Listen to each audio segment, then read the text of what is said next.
Secession Speeches and Letters 1860 to 1861. Introductory Essay by D. Jonathan White, read by the author. Political speeches are both an input into political processes and an outcome from that process. Political leaders are sometimes selected to speak based upon their views. The citizens of a community will turn to leaders who have served the community in the past and thus earned a modicum of trust from the voters. If an officeholder had led the community poorly as defined by the community, it is unlikely that the community would seek him out and ask his opinion on current political questions. In addition, speeches of political figures lead and influence citizens. Before the advent of electronic media or radio, television, and the internet, the immediate audience of a speech was quite limited. Newspaper editors fulfilled a democratizing function by transcribing the text of speeches and reprinting them in their newspapers for readers from other regions, and, fortunately for us, other times, who were not able to be present at the original speech. Political speeches, therefore, are both leading and trailing indicators of political sentiment. The speeches that follow in this book fit both descriptions. The speeches in this work are transcriptions of speeches in newspapers and pamphlets. These political speeches frequently were delivered from prepared notes, which were provided to newspaper editors for publication. Thus, we have the words spoken to those in attendance and the words which were subsequently spread over a much larger audience. Antebellum newspapers frequently copied texts from other like-minded newspapers, so the text of a speech in South Carolina might be read in Texas or Virginia, a wide audience indeed.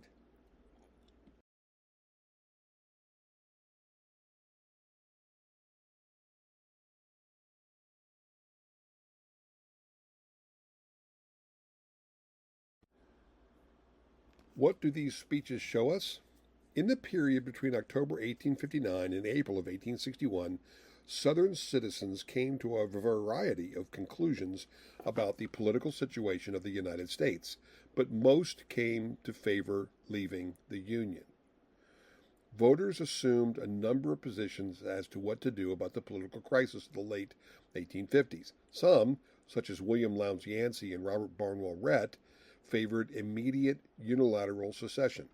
Others, recalling the relative isolation experienced by South Carolina during the nullification crisis of 1832 to 33, favored leaving the Union but did not wish their particular state to secede alone, only to find that her sister states had chickened out.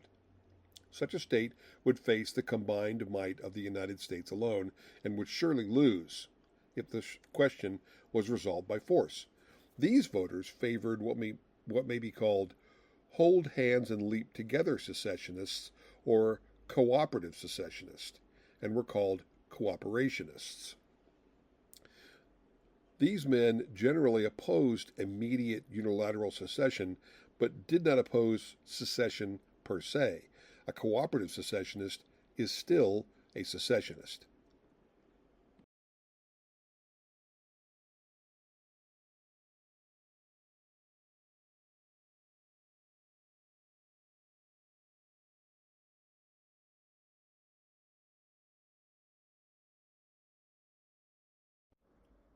Also in the South at the time was a group of voters who believed that the Southern states should hold a convention of Southern states, define exactly what the problems the South was complaining about, and recommend solutions, including draft constitutional amendments. If these proposed amendments were adopted by the people of the northern states, then the crisis would be averted and there would be no need for secession. If these amendments were not adopted within a reasonable time, then the southern states could leave the Union in good conscience because they had given the people of the northern states a chance to make amends.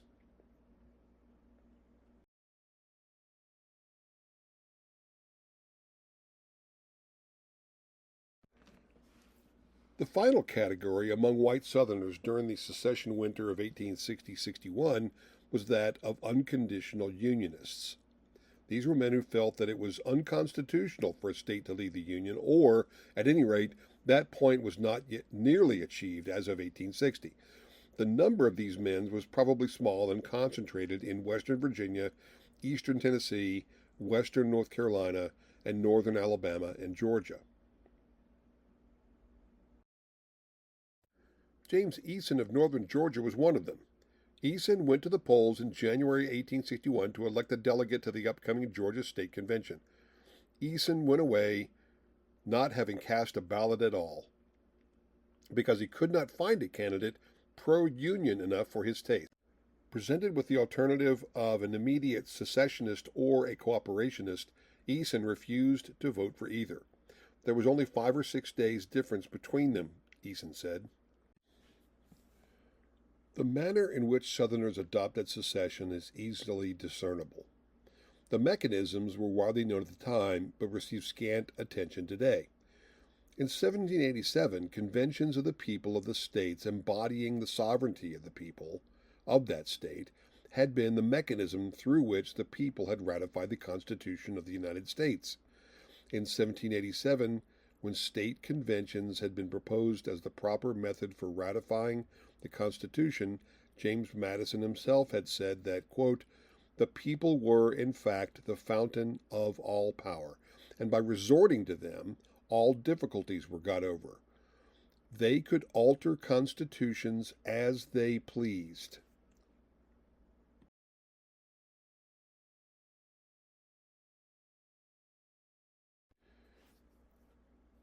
In 1860-61, the Southern people decided that conventions were the appropriate mechanism to recall the powers they had delegated and to reassume the position the states had held prior to ratification, that of independent states. The state legislature would vote to hold a convention of the people of that state and direct polling stations to open on selected dates. Citizens of each county would ask the leaders of the community, past or present, for their views on the situation. These leaders would present their views either in a speech at a meeting of the people of the county court house or in a letter to the people. In 1860-61, the Southern people decided that the conventions were the appropriate mechanism to recall the powers they had delegated and to reassume the position the states had held prior to ratification, that of independent states. The state legislature would vote to hold a convention of the people of that state and direct polling stations to open on selected dates. Citizens of each county would ask leaders of the community, past or present, for their views on the situation. These leaders would present their views either in a speech at a meeting of the people at the county courthouse or in a letter to the people. Some favored immediate unilateral secession and pledged, if elected to the convention, to support enacting that policy. Some favored cooperative secession. Others favored a Southern convention. Based on these views, the voters went to the polls and voted for the delegates to represent them in the state convention.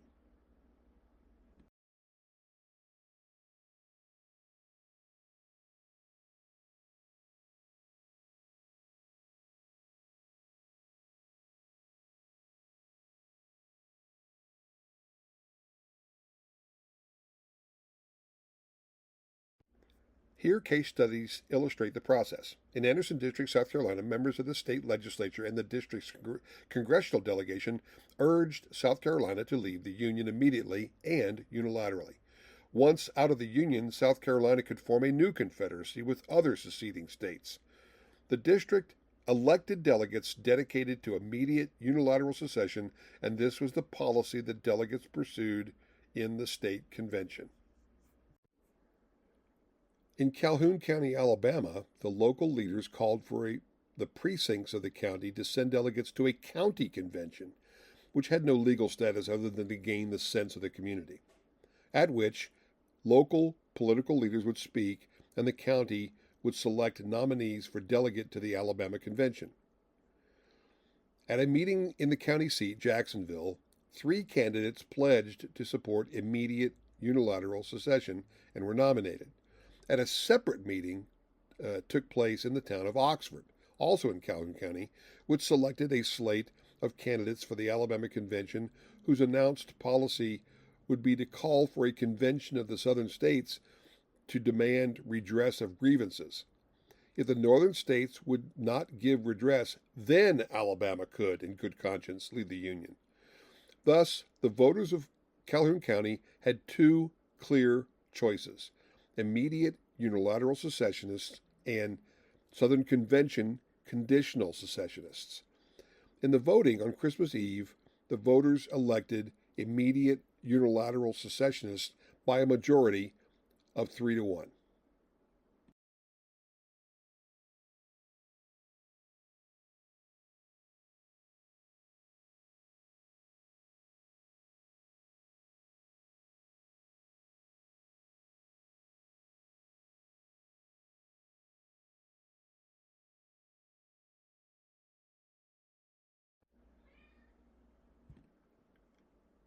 Finally, in Augusta County, a meeting was held in the county courthouse to select delegates to the state convention. Some potential candidates pledged to support a convention of southern states with a view toward reconstructing the Union via constitutional amendment acceptable to the northern and the seceded states. Other delegates took a hard line and said that the time for discussion had passed and that, if elected, they would support immediate unilateral secession. When the voters of the county voted, they elected Southern Convention delegates and thus defeated the immediate unilateral secessionists by a vote to 3-1.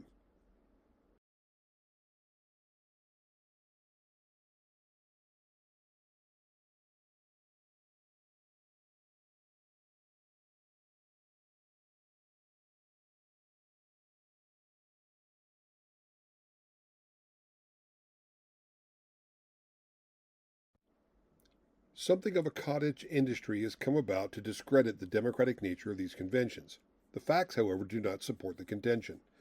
The voter turnout for the convention election in Calhoun County, Alabama, and Augusta County, Virginia, were both smaller than the turnout for the presidential election in November 1860. In Augusta County, the vote was 8% smaller than the vote total for November, and in Calhoun County, the convention vote was 23% smaller than the presidential election had been. In Anderson District, the vote for convention delegates was 53% of what the district's voter turnout had been for the previous legislative elections in October 1860.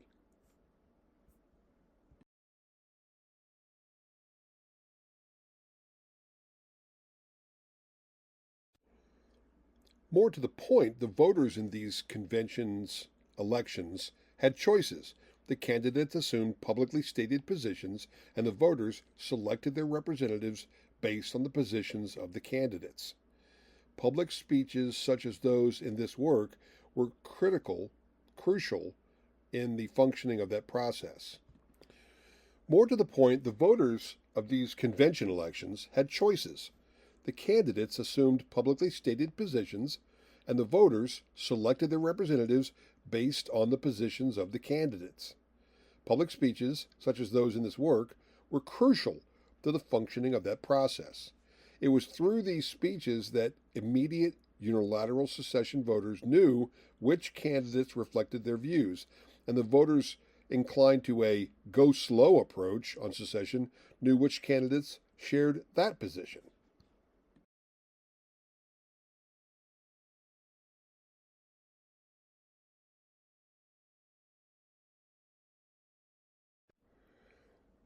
The sources of these speeches shaped how they functioned in influencing and being influenced by the politics of the day. Most of the speeches and letters that follow come from the pages of antebellum newspapers. Most have not been republished since their original publication in the late antebellum period. The state of origin of the speakers varied widely. More speakers hailed from South Carolina than any other state. This was due to the leading and central role of the Palmetto State played in the secession process. The next most common state of origin was Virginia. Virginia was the most populous of the seceding states and played a key role in the post-Sumter wave of secessions. An attempt has been made to find one speaker from each of the seceding states.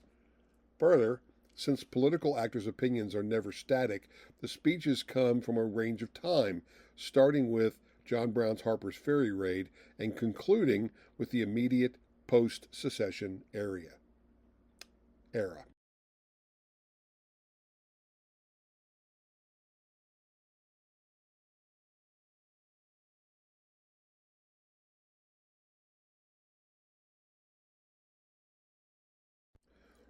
Since these speeches come from a specific historical context, the speakers mention some issues or controversies with which audiences at the time were intimately familiar, but with 21st century readers may have never encountered. First, several of the speakers mention extradition cases.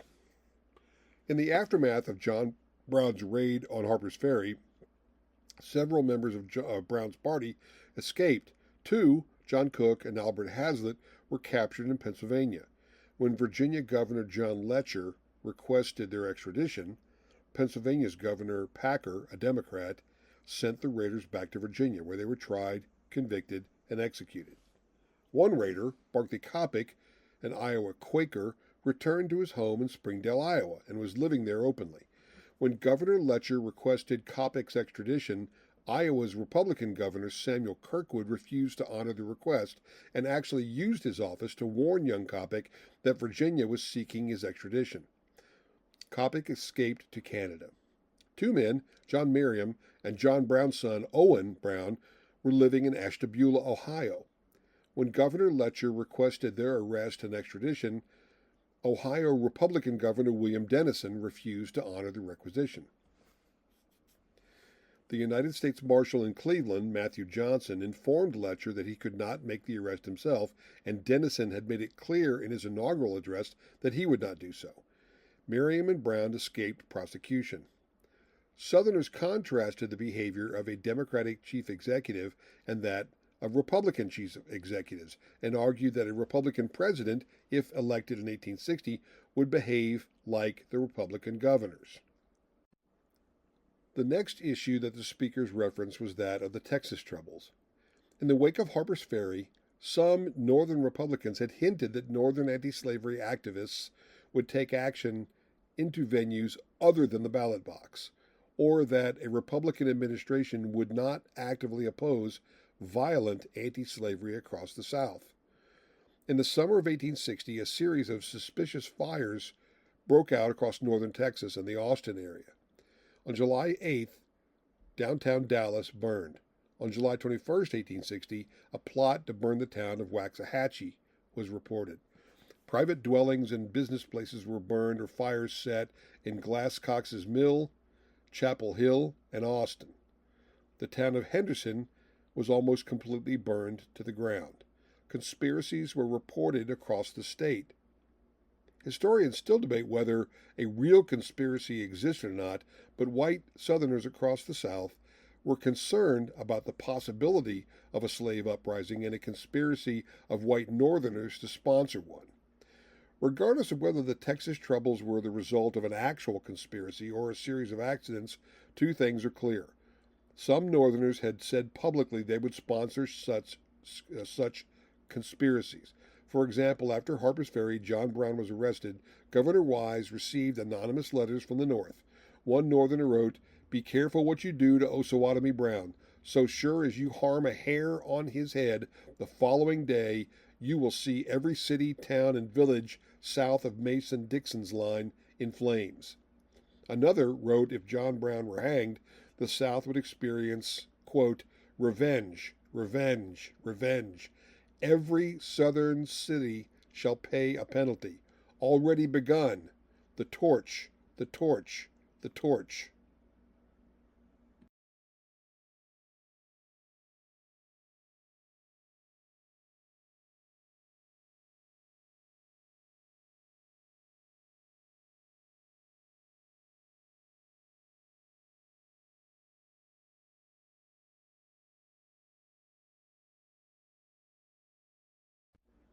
John Brown's impending execution was not the only occasion on which Northerners expressed a desire to burn Southern cities.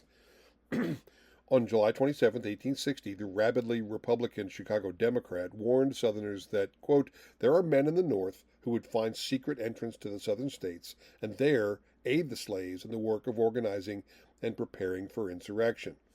More to the point, many white Southerners believed the fires to be the result of slavery opponents carrying out. One final issue with which Southerners were familiar, which 21st centuries are not, was the Morrill Tariff.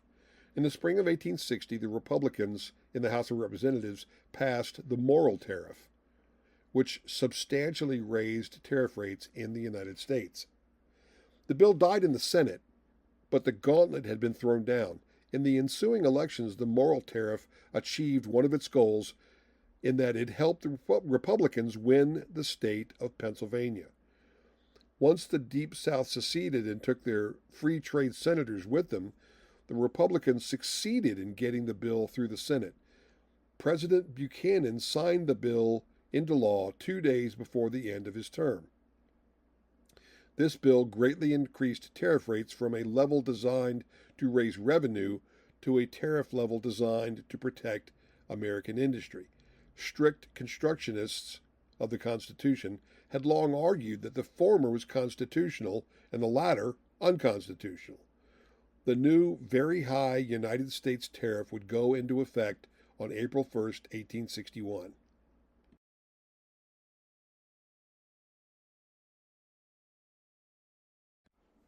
The Confederate Constitutional Convention met in Montgomery, Alabama on February 9, 1861, adopted the U.S. Code as it existed when the states had seceded. So the Confederates maintained the United States low revenue tariff of 1857. Then, on March 15, 1861, the Confederate Convention adopted a law to allow merchandise destined for a foreign port, which by then included the United States, to transit Confederate territory duty-free. This created an enormous differential and thus an enormous incentive to smuggling within the United States between the high United States Morrill Tariff and the duty-free shipping of goods through Confederate territory. It was this incentive to smuggling that President Lincoln was speaking about when he made his famous statement, quote, if I let the South go, what will become of my revenue? I might as well shut up housekeeping at once. The authors and speakers in the pages that follow in this volume were aware of these developments, and the dates of the speeches will show where the United States and Confederate states were in the process of mobilizing pro-secession opinion.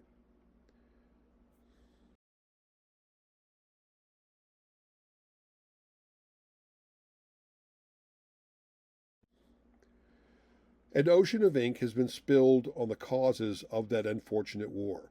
The purpose of this work is to allow the participants from the time to speak for themselves as to what they were thinking, what were their fears and their hopes. This work hopes to present these speeches and letters to a new generation.